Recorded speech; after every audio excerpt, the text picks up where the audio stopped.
What is going on, everyone? My name is Andy. Welcome back to another FPL video. In this one, we're looking at the current Game Week 1 template team, or more to the point, the most picked players by FPL managers. And I'll give you my opinion about whether I think they're making a good decision, whether we're overlooking players. And I go into a bit more detail about some of the players we haven't discussed too much, who are quite surprisingly highly owned going into Game Week 1. I think that might change a little bit once you watch this video. So if you enjoy it, give it a like, hit that subscribe button if you're new around here, and let's quickly talk about Fantasy Football Scout. So I have partnered with Fantasy Football Scout. If you haven't already checked them out, link in the description below to get signed up to become a member. There's currently, again, at the time recording, 20% off. I don't know if that's going all the way to Game Week 1, so if you're thinking about it, get in there as soon as possible. There's a whole bunch of tools, right, which I've spoken about before. So you can compare players, you can get all the stats for players, you can create your own tables. There's like a Rate My Team tool as well, so you can look at who the best player is to maybe transfer. There's all that good stuff that you can check out. But the thing that I want to talk about in today's video is what they've put in just in the last couple of days, right? Which is the Fantasy Football Scout Transfer Planner.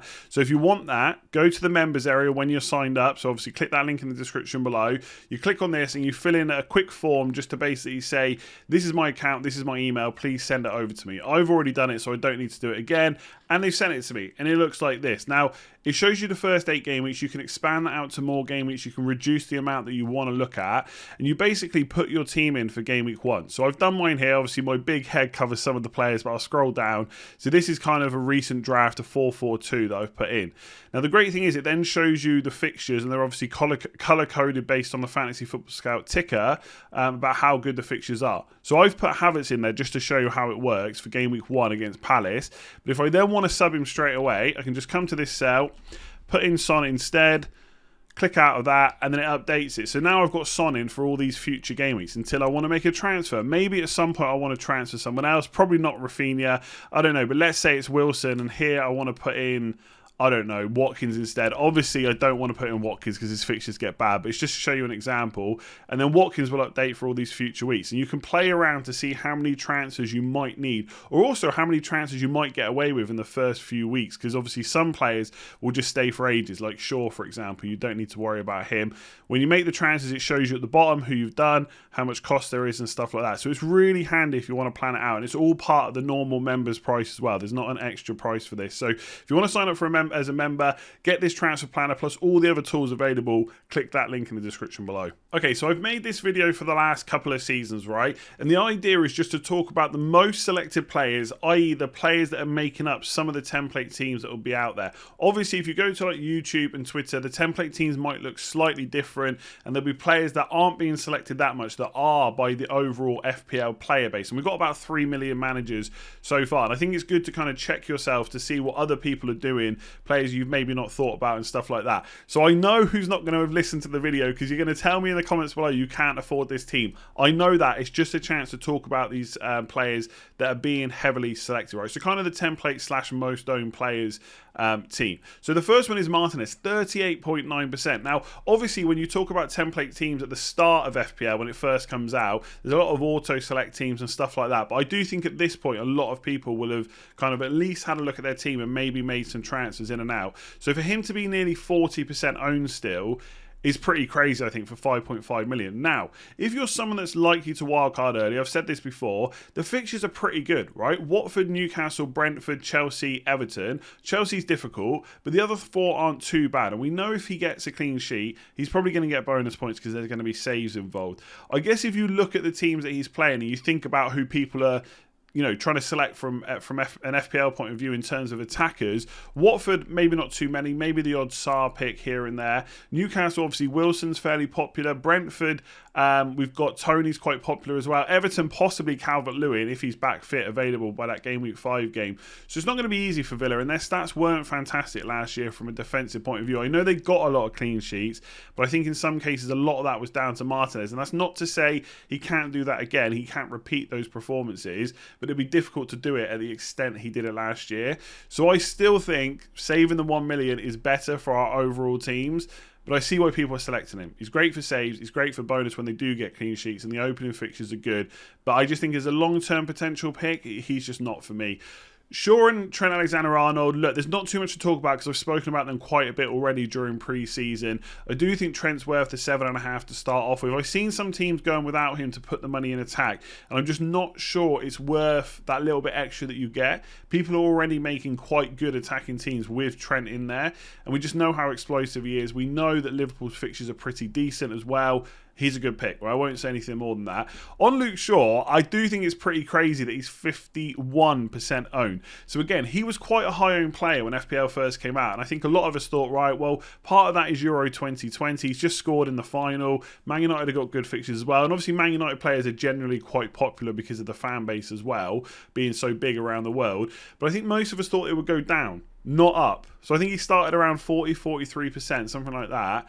Now he's up at 51%, and obviously getting an assist for Maguire in the pre-season friendly against Everton didn't help, bring that down at all. And obviously they got a clean sheet as well. So 51% seems quite high, but again, I think he's a really good pick. He's very attacking. I think Man United in general have had quite a good pre-season in terms of minutes. There's a lot of first teamers that didn't necessarily play in all those games. Shaw was one of them, but he has played against Everton. That will give me a bit of confidence now. Fernandes was in there as well. Pogba got minutes too. Wan-Bissaka's been playing quite a lot. Maguire's obviously back as well. Hopefully Varane's coming too. So Man United's fixtures are decent. Lots of reason to like their defence, and I think Shaw's underpriced. I think if he'd come in at 6 million, the same as Chilwell, I think that would have been perfectly fair. So I think FPL got that wrong. I can see why he's highly owned. Diaz I don't get, really. 27.4% is high. I mean, I do get why he's in everyone's teams because we know Man City are going to probably get quite a few clean sheets and we know that he is nailed. So I do get why people are going for him. But personally, I think Cancelo for the same price just offers way more attacking threat. And I just think because Walker's not back yet and playing, and we know Cancelo can play right or left, and we know how big of a person kind of Pep is when it comes to players being fit at the start of the season and being ready to do what they need to do for Man City, I think Cancelo will get quite a few starts at the start of the season. So for 6 million, the same price as Diaz, I think I'd want to be a little bit more exciting and go for Cancelo over him. I can't really knock the Diaz pick. Like fixtures-wise, I'm looking at Spurs, Norwich, Arsenal, Leicester, Southampton. Realistically, Man City can probably get clean sheets against Norwich, Southampton, who've lost Danny Ings, and can they get 1 or 2 against Leicester, Arsenal, Spurs? They probably can, right? They are missing quite a few players. Whether or not they'll be available for Gameweek 1 when they weren't available for the Community Shield, I don't know. You wouldn't want Aki, I don't think, lining up against or next to Diaz. So I don't think it's a bad pick. I wouldn't look at Diaz in someone's team and say it's a bad pick. I just think you can do better things with the money at the start of the season, one of which is probably Cancelo. So we'll do midfielders next, and I'll tag in the bench when I talk about the forwards, because obviously there's less forwards to talk about. I stuck with a 3-4-3 formation just because it's the most popular. So there's 2 defenders on the bench. The next 2 most popular after Shaw, Trent and Diaz, and obviously the next highest midfielder as well, which is Mason Mount.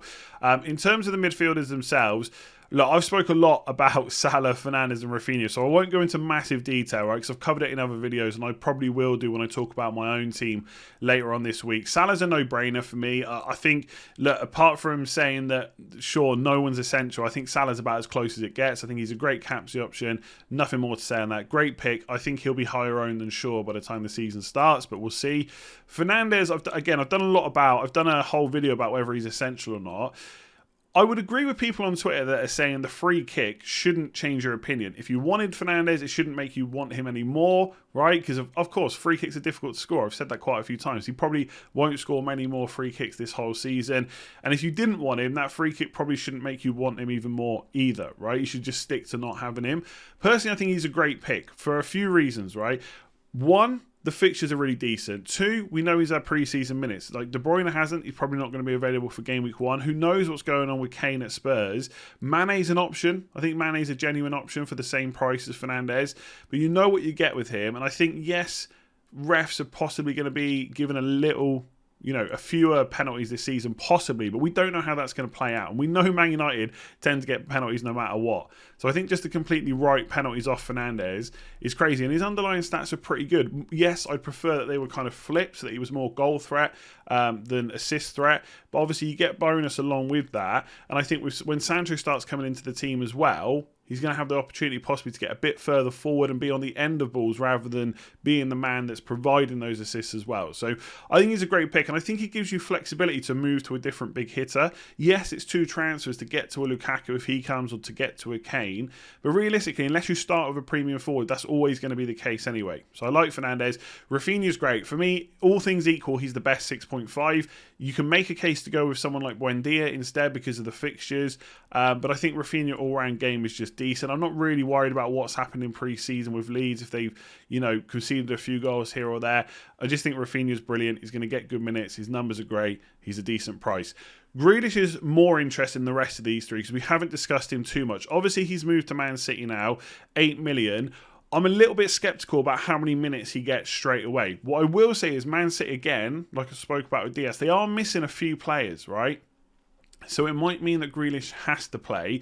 But even in the Community Shield, right, which is, basically another pre-season match, trying to get some fitness, he still didn't start that game.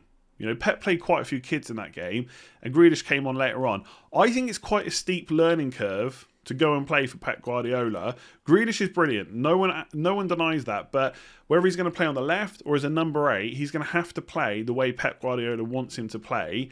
I think it's going to take time to learn that. And I don't think Pep will necessarily throw him in at the deep end week in, week out. So I would be pretty sceptical about how many minutes he gets in the opening games. Obviously, that Norwich game is a massive pull, and if he starts that for 8 million, it could be decent. But again, he's not a player we've seen with massive goal threat. He's more likely to get you an assist. It's not necessarily a bad thing because we can say the same about Fernandes, and he's way more expensive, right?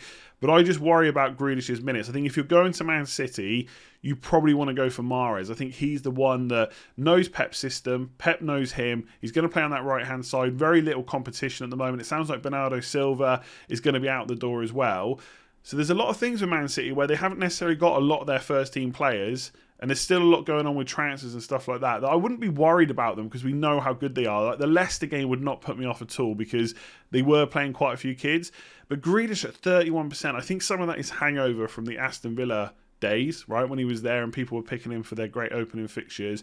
I'm not sure he's a great option for Man City yet. Okay, so let's do the rest of the team, right? So Tony, first of all, 30%. It is worth noting that he missed their last pre-season friendly, right? Obviously, they've got Arsenal on Friday. I believe that's their next game. I don't think they've got another friendly. Apparently, it was just a minor injury or a minor knock, and he should be back for Arsenal. Whether that puts any doubt in my mind, I don't know just yet. Let's see what's said in the press conference. But that was interesting to take. So keep an eye on that this week to make sure that he's definitely available for Arsenal. Look, I think he's a solid pick, right? He's come up from the Championship, so you don't quite know how he or Brentford are going to adapt. One thing for sure is he's confident. I think he did an interview with, it might have been with Sky, for Sky Fantasy Football, and he was basically told about how often he was being picked by managers, and he basically said, yeah, sure, captain me, right? So he's a confident player. That shouldn't necessarily make us think he's going to score more goals, but I like it. And if you look at the opening fixtures, Arsenal, Palace, Villa, Brighton, look, I think Arsenal will be fairly difficult, but we'll have to see how they adapt straight away. Obviously, Ben White's coming in. How well will he perform? Overall, I think their first 4, if you include Wolves' first 5, they're not that bad. I think you can do worse things with the money. You've got Morpay, whose numbers are decent. He doesn't have penalties anymore, though, worth considering. Pukki's fixtures are pretty awful to start the season. But with Tony, there are other players you could go to. If Rodrigo keeps getting minutes at Leeds, you could go to him as well. So I think for his price point, he's a pretty solid pick. There's nothing, I don't think he's must own or anything, but he does enable you to do good things with your team. So I like him as a pick. Watkins is obviously a little bit of hangover from before Danny Ings came in. I've already spoken about this, right? I said that Watkins was going to be the player to have at Aston Villa, and obviously Danny Ings is going to change that. There are rumours on Twitter, and you might have seen this match or the reports before you watch this video, that they're possibly going to play with 2 up front. Now, I'm not convinced by that, because once you do that, it was like 4-4-2. I guess Buendia could play on the right. Maybe he's not going to play in the 2 of a midfield that's playing 4-4-2, I don't think. Or it was wing-backs. But again, I think that makes Buendia even worse. Maybe a diamond formation with Buendia just behind. Who knows? I feel like they're still going to play 4-2-3-1, 4-3-3. In which case, Watkins might be pushed wide. I do think he's just too good not to play, though. Right? I don't think he's just going to completely not play. I don't think Ings coming in suddenly makes Watkins this awful FPL player. He might be just as good as he was last year. So I think if these 26.8% of managers wanted to keep him, I don't think it's necessarily the worst idea, but I do think Ings, especially if he gets penalties, is worth that extra 0.5 because he will definitely play up front. He's not going to be running the wings anytime soon. Seen him do it for Southampton, by the way, when they went down to 10 men. Definitely not ideal. So Watkins I do think is a worse pick now that Ings is there, but let's see how they line up. They've got another game to play before the season starts, and Calvert-Lewin possibly injured. I think he has to, I don't know, the fixtures are good, but I'd want absolute 100% assurity he was going to start the first game. They probably need him because they don't really have too many other strikers that can play there. Moise Kean wasn't involved in the Man United game at all, I don't think he was even on the bench. So it does seem like quite a lot of money to pay, 8 million. Granted, really good fixtures, but if he's going to miss that Southampton game, I just wouldn't want to start with him. You can bring him in later on if needed. He's not that good that you have to have him in your team. And the fact that he missed that Man United game was quite big for me, I think. So for me, I was quite big on Calvert-Lewin, and I still like him if he's definitely going to start, but I just think I'd have doubts in my mind about it, and I'd probably replace him with someone else at this point. Looking at the bench, Foster, okay, everyone's putting him in as a cheap 4 million, hoping that he plays instead of Bachmann. Mason Mount I don't like at all. I don't think Chelsea's fixtures are good enough. I know Palace is decent the first game, but I don't even know if Mount's going to be available. He hasn't played any pre-season minutes yet for Chelsea. I don't see it, to be honest. I just don't see him playing in Game Week 1, so I really don't like that pick. I'm not even sure, even if the fixtures were good, whether he's a decent pick. He'll tick over, but I think there's more exciting picks for 7.5 million. Harvey Barnes, for example, if he gets enough minutes early on, he could be an option too. Ben White, I like it. I think Arsenal's Game Week 1, and then from Game Week 4 onwards, fixtures are good. So if you can put him in as a rotation with Ayling or someone like that, potentially, then he is going to be pretty much nailed for Arsenal. He's a cheap way into that defence. I've talked about Chambers. I think for most people, Chambers is probably a step too far because you can't be 100% sure he's going to start every week. So I really like the Ben White pick, to be honest. I think Arsenal's defence, if you can afford to bench in Game Week 2 and 3, no reason not to have like a long-term defender you just don't have to mess with. I mean, that's really important, especially with all the premium players that we're going to have to choose from soon, especially if Lukaku moves from Chelsea. That's a lot of big hitters we have to move around. You don't want to be spending transfers on 4.5 million defenders. And Luka Dean, I don't think that game necessarily told us against Man United anything that we didn't already know. Like Everton's defensive stats last year were not that good, right? I've spoken about this before.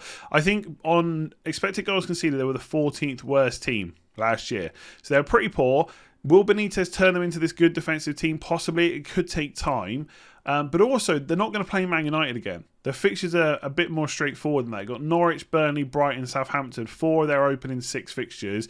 The other ones are Leeds and Villa, which are probably going to be a bit tougher to keep a clean sheet. So, I don't think Luka Dean has become a really bad option from yesterday's game against Man United. But for 5.5, I don't think he's must-own either. He is quite attacking, but he didn't even take all the set pieces yesterday, which I think people thought he was going to do. So if you're surprised that Everton defence isn't good, you shouldn't be, but they're not going to play Man United every week, and their fixtures are quite good. So if you're set on him, I think you keep him. I don't think really yesterday's game should change your opinion too much. So there we go. That is it for this one. Please do give it a like and hit that subscribe button if you are new around here as well. Let me know what you think about the template team. Are some of those players like Musto, do you not agree with some of them? What about the Man City players, Grealish, Diaz in particular? Let me know what your thoughts are in the comments below. If you haven't already checked out Fantasy Football Scout, there is a link for that at the top of the description as well. Obviously check that out for all the tools, the transfer planner that I showed you as well. Loads of great stuff over there, 20% off. You can pay yearly or you can pay monthly, whichever way you want to do it. I would highly recommend. And lastly, big shout out to everyone that signed up for Patreon. I know I did my video yesterday talking about how the fact I'd gone full time. A lot of people signed up, so big thank you for that. So Adele, James M, Toby W, Caleb W, Brett D, Kieran W, lots of W's, Jeff R, Lucas F, Karim I, Thomas T, AGS, and Sam P as well, who all signed up. So if you want to check that out, link in the description below. I do a few extra videos over there, so Q&A video every single week. There's a mini league on up for grabs this season as well. That's monthly, so there's a monthly prize every single month rather than having to play for the whole season. Yeah, all that good stuff. Loads of stuff over there. It's all written up on the Patreon link, which you can find in the description below. I'm talking too much now. I'm going. This week, I'll probably be doing a bit of extra content, so expect double uploads on some days. I'll be streaming tonight at probably 8 o'clock, maybe 7 o'clock. I'll tweet about when I'm doing that, so make sure to follow me there. Otherwise, I'll leave it there. Give it a like, hit subscribe. See you soon.